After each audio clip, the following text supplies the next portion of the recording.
تبارك الذي جعل في السماء بروجا وجعل فيها سراجا وقمرا منيرا وهو الذي جعل الليل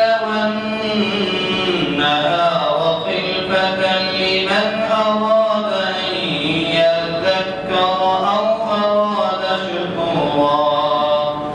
وعباد الرحمن الذين يمشون على الأرض هونا وإذا خاطبهم الجاهلون قالوا سلاما والذين يبيتون لربهم سجدا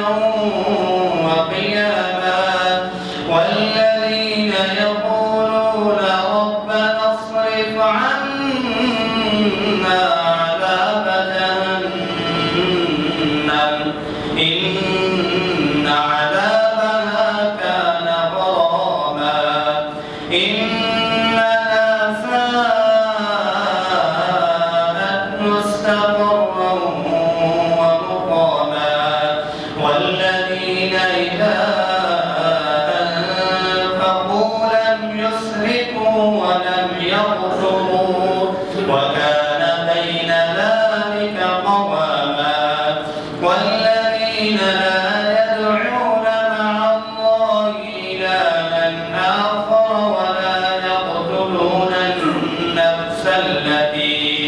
ولا يقتلون النفس التي حرم الله إلا بالحق ولا يزنون ومن يفعل ذلك يلقى أثاما يضاعف له العذاب يوم القيامة ويخلد فيه مهانا إلا من تاب وآمن وعمل عملا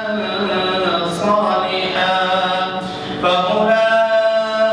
فأولئك يبدل الله سيئاتهم حسنات وكان الله غفورا رحيما ومن تاب وعمل صالحا فإنه يتوب إلى الله متابا والذين لا يشهدون الزور وإذا مروا باللغو مروا كراما والذين إذا ذكروا بآيات ربهم لم يخروا عليها صما وعميانا والذين يقولون ربنا هب لنا من أزواجنا وذرياتنا قرة أعين واجعلنا